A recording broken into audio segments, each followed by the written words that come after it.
Nellore famous అయింది చేపల కూర. ఇంకా చేపలంటే అక్కడ ఏ రకం చేప కావాలన్నా ఆ రకం చేపలు దొరుకుతాయి. ఇంకా ఎండు చేపలు అయన్నీ.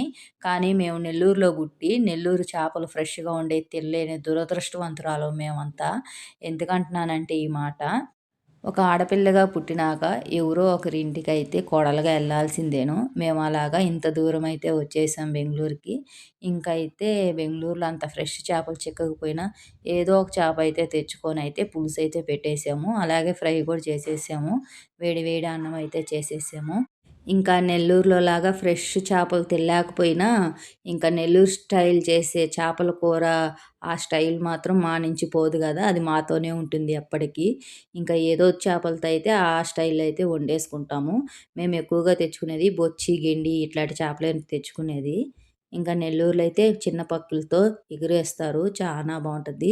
మీలో ఎంతమందికి తెలుసండి చింతాకు ఇగురు చిన్న పక్కిలతో ఎగిరేస్తారు. చానా బావుంటది. అదైతే ఇంకెప్పుడైనా ట్రై చేయాలి. ఈ సండే అయితే మేము ముగ్గురం ఒకే దగ్గరైతే ఉండి చేపల కూర అయితే చేసేసుకున్నాము. అలాగే ఫ్రై గూడా చేసేసాం. ఇంతకీ మీరు సండే ఏం చేసుకున్నారు? మా వీడియో గాని నచ్చినట్లయితే లైక్ చేయండి, షేర్ చేయండి, సబ్స్క్రైబ్ చేసుకోండి. ఇంతకీ మీకు ఎంతమందికి ఇష్టము నెల్లూరు స్టైల్ చేపల పులుసు?